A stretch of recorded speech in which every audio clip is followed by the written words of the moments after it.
Hello বন্ধুরা, তাহলে আজকে দেখাবো আমি তোমাদেরকে এভিয়েটরের একটা সাইট।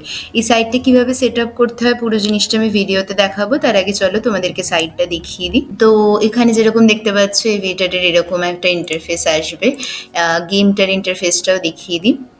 এখানে যেরকম দেখো এরকম এখানে সমস্ত টোটাল বেটসগুলো তোমরা দেখতে পাবে।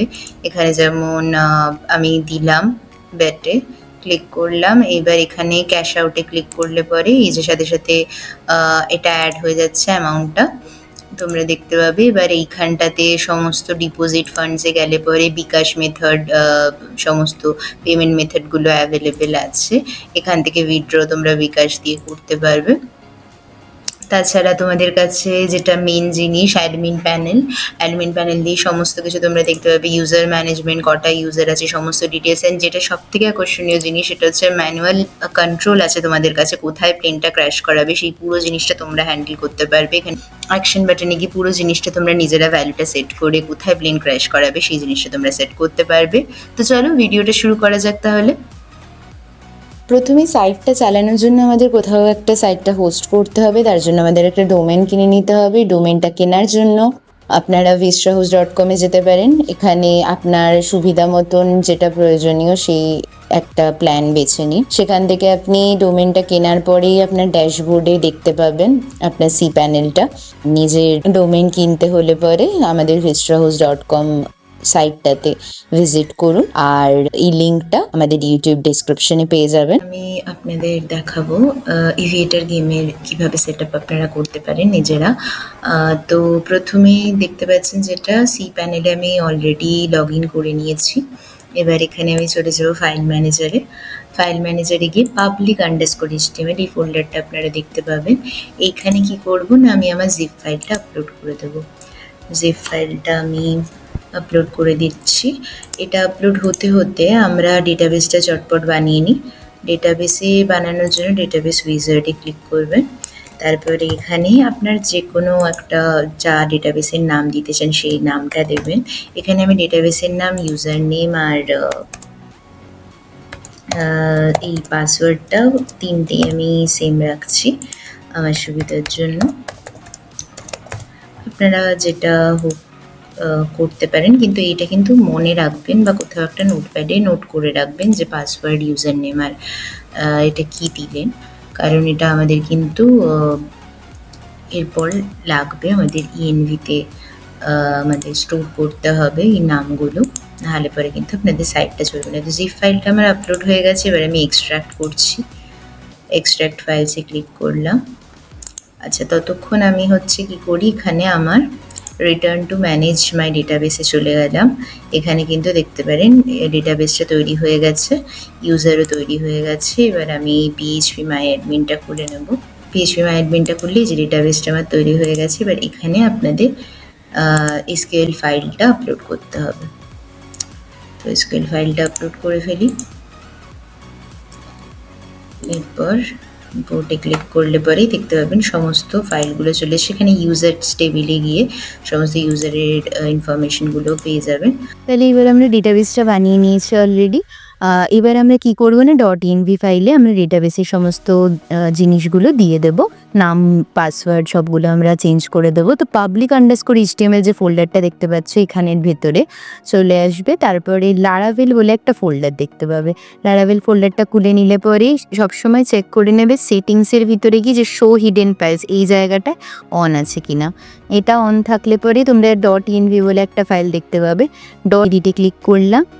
.env ফাইলটা এডিট করলে পরেই তোমরা অ্যাপ ইউআরএল এর জায়গায় নিজেদের ডোমেনের নাম, ডেটাবেসের জায়গায় ডেটাবেসের নাম, ইউজার নেমের জায়গায় ইউজার নেম আর পাসওয়ার্ডের জায়গায় পাসওয়ার্ডটা দিয়ে দেবে। যেটা আমরা এক্ষুনি ডেটাবেস উইজার্ডে ডেটাবেসটা ক্রিয়েট করার সময় করলাম।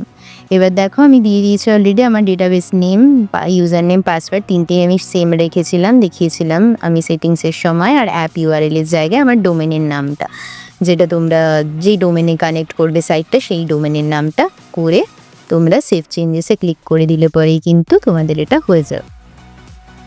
এবার যদি আমি ডোমেনটাতে যাই তাহলে কিন্তু আমি গেমটা দেখতে পাবো। বন্ধুরা একটা নতুন ইউজার রেজিস্টার করে নিই। একটা ইউজার নেম দিয়ে দিলাম, পাসওয়ার্ড দিয়ে দিলাম। আচ্ছা, স্টার্ট গেমে ক্লিক করলে পরেই যে আমার নতুন ইউজার রেজিস্টার হয়ে গেছে। এবার আমি একটা দেখিয়ে দিই গেমটা কীরকমভাবে। তো তো আমি মিউজিকটা অফ করে দিলাম। আচ্ছা, প্রথমে এখানে যদি তোমরা বেটে ক্লিক করো, এই যে সাথে সাথে দেখতে পাবে যে বেট ক্যান্সেল, এখানটা থেকে এটা বাড়াতে পারবে, এখান থেকে বেট করতে পারবে, যে auto bet, auto cash out, পুরো জিনিসটা অটোমেটিকও করে দিতে পারো। ক্যান্সেল করে দিলে মাই বেটস, এখানে গেলে পরে নিজের বেটের হিস্ট্রিগুলো দেখতে পাবে।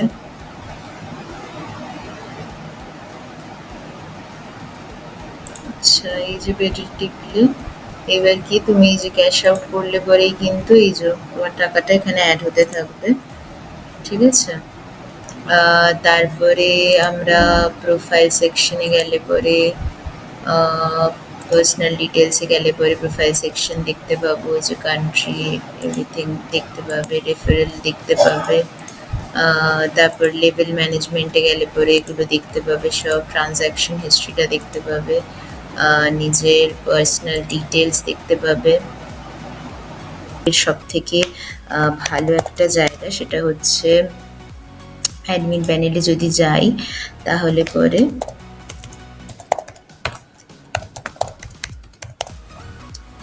এখানে গেলাম। আচ্ছা, অ্যাডমিন প্যানেলটাতে কিন্তু আমি সমস্ত দেখিয়ে দিচ্ছি। এখানে সব থেকে ভালো যে জিনিসটা আছে হচ্ছে এখানে আপনি ম্যানুয়ালি প্লেন ক্র্যাশটাকে কন্ট্রোল করতে পারবেন।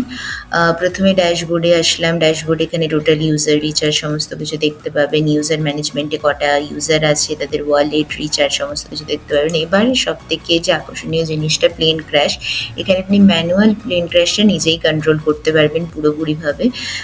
এখানে এই রুলসটা দেখে আপনি যেরকম 10 আপনি যদি সেট করেন 1.0 থেকে 1.9 এর ভিতর ক্র্যাশ করবে প্লেনটা, তো এখানে অ্যাকশনসে ক্লিক করলেই আপনি কিন্তু ভ্যালুটা আরামসে সেট করতে পারবেন এবং তারপর সাবমিটে ক্লিক করলে পরেই ভ্যালুটা চেঞ্জ হয়ে যাবে। যেরকম এখানে যদি আমি 10 লিখে সাবমিট করি, এই যে এটা কিন্তু ভ্যালুটা চেঞ্জ হয়ে গেছে সাথে সাথে, তার মানে এখন প্লেনটা 1.0 থেকে 1.9 এর ভিতর ক্র্যাশ করবে। তো এই ম্যানুয়াল ক্র্যাশিং সিস্টেমটাই এটা সব থেকে এই সেট আপের ভালো জিনিস। এরপর রিচার্জ হিস্ট্রিতে আসলে পরে এখানে সমস্ত ইউজারদের অ্যাপ্রুভ ক্যান্সেলের জায়গাটা আপনি দেখতে পাবেন। উইথড্রয়াল হিস্ট্রিতে এই পোর্শনটা আছে, অ্যামাউন্ট সেট আপেও আপনি দেখতে পারেন এই জায়গাগুলো।